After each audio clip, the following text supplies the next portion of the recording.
Wake up! The old world is dead. The US-led rules-based world order, it's crumbling, it's shattered, it's gone. At Davos 2026, Canadian PM Mark Carney dropped the truth bomb. We are in the midst of a rupture. Not a transition, he said. No more fairy tales of Pax Americana. He quoted Thucydides, the strong do what they can, and the weak suffer what they must. Great powers grab what they want. Transactional deals rule. And this last line, I want you to hear it from the horse's mouth. Argue the middle powers must act together because if we're not at the table, we're on the menu. Welcome to Realpolitik with Zaidi, where the world's a jungle. You either fight or you run forever. Here's the deal.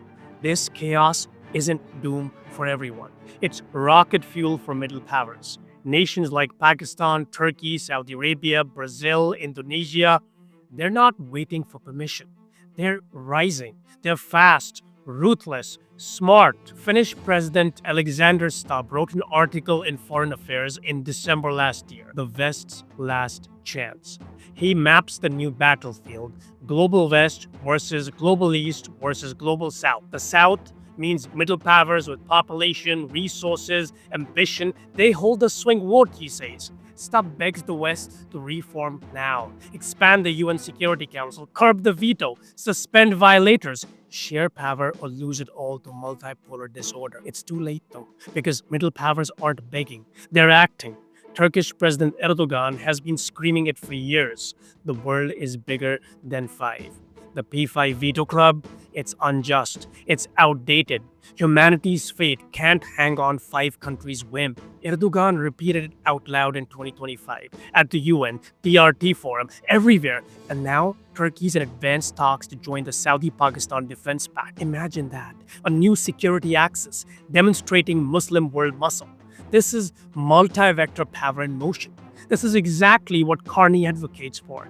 Middle countries to form their own blocs to leverage their power. Pakistan is leading the charge. After demonstrating its military superiority against India in the May 2025 war, Pakistan played the game perfectly, crediting Trump for his mediation and nominating him for the Nobel Peace Prize. Boom! White House doors fly open. Gaza and Iran brokerage rules are up for grab. Counterterrorism ties are revived. US is now chasing Pakistan's lithium and rare earths for the green tech jackpot. But the real power move happened in September 2025. The Strategic Mutual Defense Agreement with Saudi Arabia. Signed in Riyadh, an attack on one equals an attack on both. Saudi Arabia is hedging USA's flip-flops, especially after Israel attacked Qatar unilaterally. This is elevating Pakistan's voice across the Middle East, and Turkey is circling to join. This isn't just a pact. It's the seed of something bigger, a new bloc, real leverage in a leaderless world. History roars approval. Let's go back in time to the Cold War. Smaller states didn't pick teams. They played both sides. Nasser of Egypt played the US against the USSR. Pakistan kept close to both communist China and capitalist America. Turkey balanced NATO and Russia. Brazil stayed non-aligned and pocketed gains. The pattern is clear. Adapt, exploit, win. Today, there are voids everywhere. Trump's Donroe Doctrine sucks America inward towards its own neighborhood, with actions in Venezuela and rhetoric on Greenland. China pushes but hits walls in the South China Sea. Russia overextends in Ukraine. Into the cracks rush middle powers. Look at Turkey. It brokers grain deals, mediates Ukraine, sells drones to everyone. Now eyeing that Saudi-Pakistan axis. Brazil, it leads Global South on climate and cash.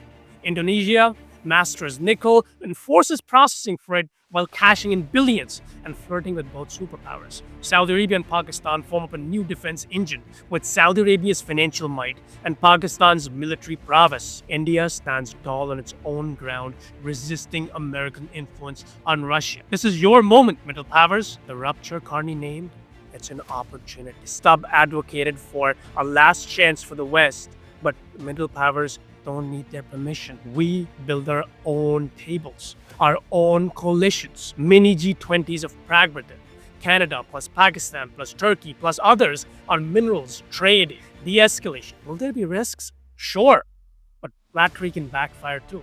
Pacts invite rivalries. Economic cracks hurt.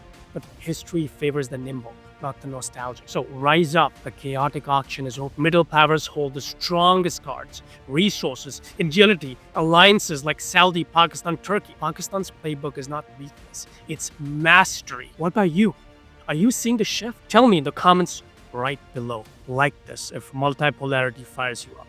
Subscribe and hit the bell because the game changes fast. And we're breaking it down every step. Middle powers rise, the old guard falls. Let's own this era. Stay sharp out there. See you next time.